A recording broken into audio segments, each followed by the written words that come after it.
ചൈനയിലെ ഷെൻസൈനിൽ ഞങ്ങളെടുത്ത റൂമാട്ടോ, ഞാനും കൂട്ടുകാരനും കൂടെ. ഇതിൻ്റെ രസം എന്താണെന്ന് വെച്ച് കഴിഞ്ഞാൽ ഇതിൻ്റെ ടോയ്ലറ്റ് ഇതുണ്ടോ, ഇത് കുളിമുറി, അതലക്ക് ടോയ്ലറ്റ്, എല്ലാം മനസ്സിലായോ? ഇത് ബെഡ്റൂം. നമ്മൾ ബെഡ്റൂമിൽ നിന്ന് ഉള്ളിലോട്ട് നന്നായിട്ട് കാണാം. ഇതിമുള്ള സകല സ്വിച്ചുകളും നെക്കി നോക്കി, എന്തെങ്കിലും ഉണ്ടല്ലോ നമ്മൾ വീഡിയോയിലൊക്കെ കണ്ടിരുന്നല്ലോ, ഇങ്ങനെ നെക്കി കഴിഞ്ഞാൽ ഇത് ഉള്ളിലേക്ക് കാണാത്ത രീതിയിൽ.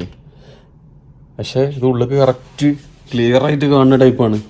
ഇവിടെ ആകെ ഉള്ളത് എങ്ങനെയാണെന്ന് വെച്ച് കഴിഞ്ഞാൽ ഇത് ടോയ്ലറ്റ്, ഇത് കുളിമുറി. ഇനി ഈ ഡോർ അടച്ചു കഴിഞ്ഞാലും അങ്ങോട്ടും കാണാം ഇങ്ങോട്ടും കാണാം. ഇവിടെയുള്ള ഡോറ് ഇതന്നെ സ്ഥിതി. ഇവിടെയുള്ള ഡോറും നമുക്ക് ഇങ്ങനെ ക്ലോസ് ചെയ്യാം, ഉള്ളിലേക്ക് കാണൂല. പക്ഷേ ഇവിടുന്ന് കാണൂല എന്നേ ഉള്ളൂ, ഇവിടുന്ന് കാണും. ഒരു രക്ഷയില്ല. ഇതെങ്ങനെയാണ് ഇതിൻ്റെ സ്വിച്ചുകൾ കാര്യങ്ങൾ കണ്ടോളി. അത് sleep, leisure, reading, work, curtain on, curtain of, screen off, screen on. Curtain on ആക്കി കഴിഞ്ഞ് കഴിഞ്ഞാൽ കണ്ടോ അതിൻ്റെ ബാക്കിലുള്ള സ്ക്രീന്. ഇപ്പോൾ സ്ക്രീൻ എന്താ ചെയ്തത്, ഞാൻ ഓണാണ്. ഇനി സ്ക്രീൻ ഓഫ് കണ്ടോ, അതിൻ്റെ ബാക്കിലൊരു സ്ക്രീൻ ഉണ്ടോ, അതാണ്. ഇത് സ്ക്രീൻ ഓഫാക്കി കണ്ടോ.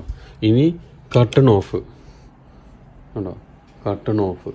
അല്ലാതെ ഈ ലൈറ്റിൻ്റെ സംഭവങ്ങൾ ഇനി ഇതൊക്കെ പിടിച്ച് തിരിച്ചു നോക്കി, എന്തെങ്കിലും ദിമ്മുണ്ടോ, ഒരു രക്ഷയില്ല, അത് നടക്കണില്ല. പിന്നെ ഇവിടെയുള്ള സ്വിച്ച് ചെയ്ത ടോയ്ലറ്റിൻ്റെ ലൈറ്റ്, ഈ DND ഇതൊക്കെ നോക്കി നോക്കി. ഇതാ ക്ലീനിങ്, കോറിഡോറത്തെ ബേസിന്, ഷവർ, ഇതൊക്കെ ലൈറ്റുകൾ ഇങ്ങനെ ഉണ്ട് എന്നല്ലാതെ ഇതിൻ്റെ സംഭവത്തിനായിട്ടൊരു സ്വിച്ചോ സംഭവങ്ങളോ കാണുന്നില്ല. ബേസിന്, ഷവർ, ടോയ്ലറ്റ് ഉണ്ടോ, ഇതൊക്കെ ഉണ്ട്. ഒരു രക്ഷയില്ല. എങ്ങനെ ഇപ്പം ഇതിൻ്റെ കളിയാവുക,